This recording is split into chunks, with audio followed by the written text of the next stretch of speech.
Daniel 9:24.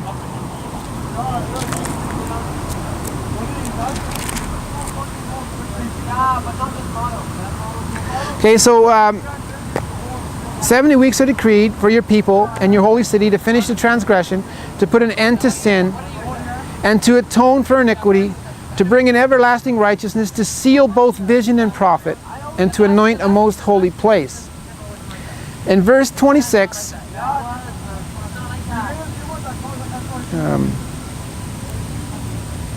here it is. In verse 26, after the 62 weeks, an anointed one shall be cut off and shall have nothing, and the people of the prince who is to come shall destroy the city and the sanctuary. This is after the crucifixion of Jesus Christ. He's the anointed one. He'll come, he'll be cut off, he'll have nothing. And the people of the prince who is to come shall destroy the city and the sanctuary. Its end shall come with a flood. This is the end, flood, days of Noah. And to the end there shall be war. Desolations are decreed, right to the end. This is a spiritual covenant, and the war between Jesus Christ and Satan and the devil started, well, it started even before all that.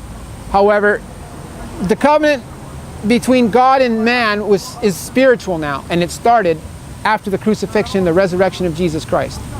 And he poured out all the seven spirits, all the ministry of God on the people in order to protect them, because the ministry started right away. We had Simon the sorcerer. We had that other lady that Paul was that casted out the demons with, the other sorceress in Acts. So the witchcraft was there, and all these things we were fighting against, they were still there. Paul even witnessed the fall of the building of the church gatherings, where they must have experienced, they must have seen for themselves how the disciples were doing it, where they brought everything to the disciples and they were giving out to the people who were going to do the ministry, right? Equally, everybody, nobody lacked or anything like that. And they mimicked that, but what they ended up doing, they used it as a way to get money. They used it as a way to, and they coveted it. They put it all in their barns. They put it in themselves. They never sent anybody out. And so here started this fall of the gathering immediately. And Paul witnessed that, and he wrote about it in Galatians and in other places. Paul wrote about it. Titus wrote about it. James wrote about it. Jude wrote about it. John and so. It was rampant even in the first generation after Jesus Christ rose. In that generation, they witnessed it right away. And of course, keep in mind that the writers, sometimes we tend to forget, the writers who wrote the letters and the documents are first-hand witnesses. They've seen this happen with their own eyes. They're not just writing from something they didn't see. In 1 John 2:18, so many antichrists have come. So now many antichrists have come. In 1 John 2:18, John is writing that antichrists were already prevalent in the days just after Jesus Christ ascended into heaven. It's 1 John 2:18. Children, it is the last hour, as you have heard that Antichrist is coming, so now many Antichrists have come. Therefore we know that it's the last hour.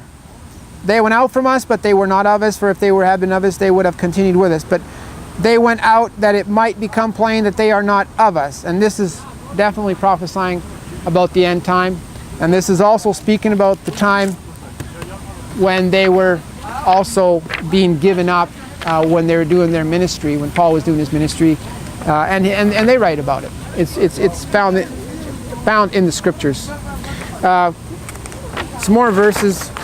Acts 2:43.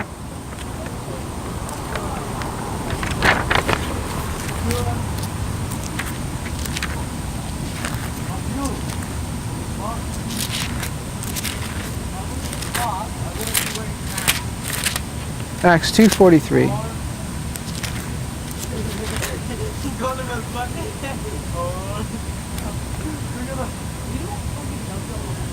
And awe came upon every soul, and many wonders and signs were being done through the apostles.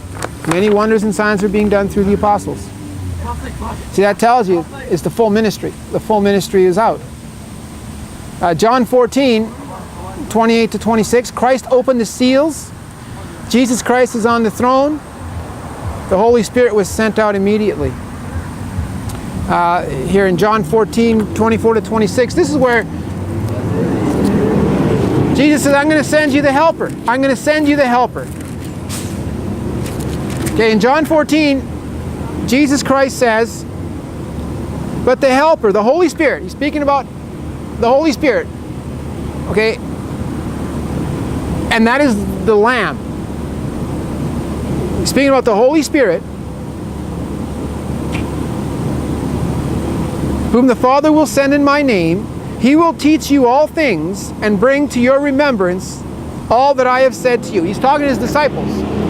He says, I am going to bring the Holy Spirit. I will give him to you. Yes, even the Spirit of truth. He will lead you into all things. So if we go to Revelation 5,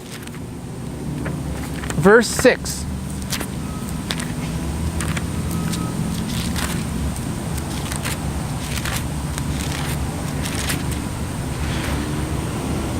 And between the throne are the 4 living creatures, and among the elders I saw a lamb standing as though he had been slain, with 7 horns and with 7 eyes, which are the 7 spirits of God sent out into all the earth. He sent the lamb. The lamb came. He sent him down. He sent his his spirits. He sent himself. He sent his ministers. That's who he sent. Seals opened 2,000 years ago. Now the trumpets and the bowls, the 7, the seals that are opened up, and the trumpets and the bowls, they're the exact same plagues, exactly the same. They've always been here. They're roosting. You see, it says in the Proverbs that like a darting sparrow or a fluttering sparrow or a fluttering swallow, an undeserved curse does not come home to roost. They're here the whole time. This is spiritual warfare, right? So they're ready, and they are at the command of God. And now at the end times, these are the birth pains that Jesus Christ is talking about. When the trumpet blows and it sounds, then these things intensify. These things intensify. And you'll see if you put them all, if you parallel them together, you'll see that they're the exact same plagues, just they're magnified, they're intensified. Just like Jesus Christ said, I did not come to abolish the law.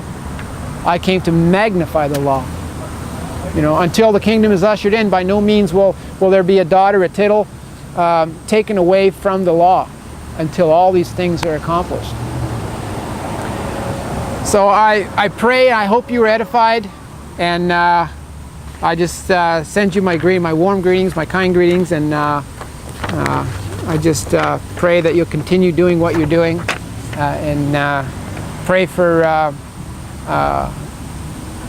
everybody. Pray for America, pray for Somalia, and pray for Kenya.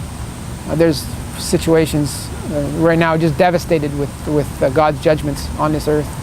And so God bless you, and just keep praying, and don't let anyone steal your crown.